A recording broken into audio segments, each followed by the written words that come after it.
मेरे channel stock to watch में आप सभी का स्वागत है। आज मैं फिर से आपको Rajratna global wire limited stock के बारे में बताऊंगा, जिसमें आप वेल्थ क्रिएशन के लिए इन्वेस्टमेंट कर सकते हैं। कंपनी में हाल ही में आपको एक अच्छी खासी गिरावट देखने को मिल रही है।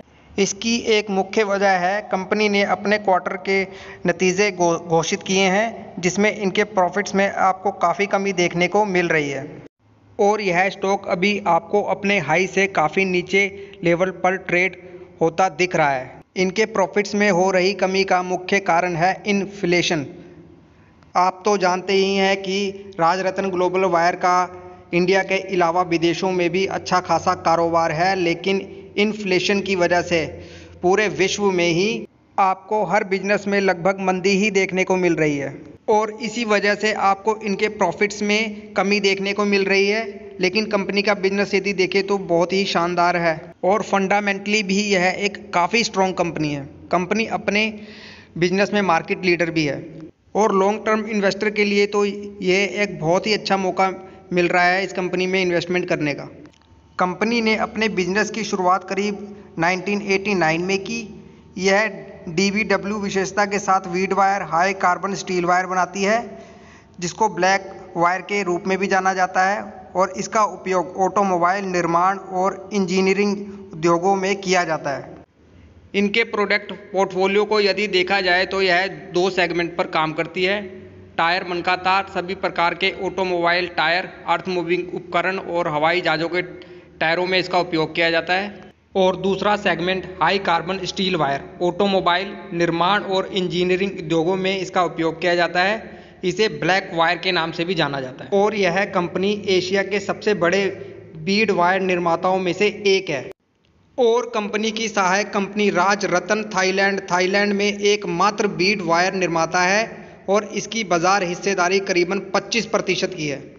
और राजरत्न इंडिया 50% की बाजार हिस्सेदारी के साथ भारत में DBW का सबसे बड़ा निर्माता है।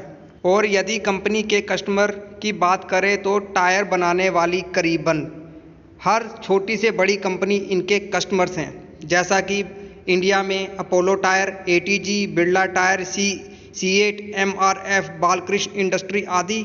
और थाईलैंड ग्राहक हैं इनके ब्रिजस्टोन, सेंचुरी टायर, डेस्टोन आदि। और इनके अंतर्राष्ट्रीय ग्राहक टोयो टायर्स, नॉनकॉन, ट्रेड ब्लॉक आदि। इनका बिजनेस देख रहे हैं कितना शानदार बिजनेस है और बीड वायर सेगमेंट में यह एक मोनोपोली बिजनेस है इनका। और कंपनी की कंपाउंडेड सेल्स ग्रोथ भी देखिए जो लगातार बढ़ रही है और कंपनी की कंपाउंडेड प्रॉफिट ग्रोथ में कमी आई है टाइम टू टाइम। इसकी मुख्य वजह जो मैं आपको पहले भी बता चुका हूँ, इन्फ्लेशंस। और स्टॉक की CAGR आप जरा देखिए कितनी ही बेहतरीन CAGR है इस स्टॉक की। स्टॉक में हो रही गिरावट के बावजूद भी इस कंपनी ने करीबन एक साल में 87% के पॉजिटिव रिटर्न दिए हैं। और यदि कंपनी के 10 साल के रिटर्न देखें तो करीब 59% की CAGR के साथ इसने अपने इन्वेस्टर को रिटर्न जनरेट करके दिए हैं, जो कि एक बहुत ही बेहतरीन रिटर्न है।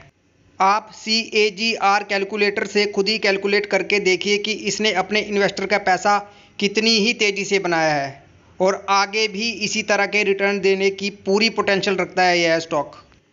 यदि आप एक लॉन्ग टर्म इन्वेस्टर हैं तो ऐसे फंडामेंटली स्ट्रॉन्ग स्टॉक आपके पोर्टफोलियो में होने ही चाहिए। इस स्टॉक को अपने पोर्टफोलियो का हिस्सा ज़रूर बनाएं। इस स्टॉक को आप अपने पोर्टफोलियो में एक मल्टीबैगर स्टॉक के रूप में जगह दीजिए। यह स्टॉक आपको बहुत ही अच्छी वेल्थ क्रिएट करके देगा। सो आप इस स्टॉक में हर गिरावट पर खरीदारी करें। स्टॉक में आप 20 से 25 हज़ार रुपये लगाकर छोड़ दीजिए 5 से 10 साल के लिए, यदि आपको एक अच्छी वेल्थ क्रिएट करनी है। स्टॉक में अपनी कोई भी पोजीशन बनाने से पहले इस कंपनी में अपनी खुद की स्टडी भी ज़रूर से कीजिएगा और स्टॉक को अपनी नज़रों में रखिएगा। धन्यवाद।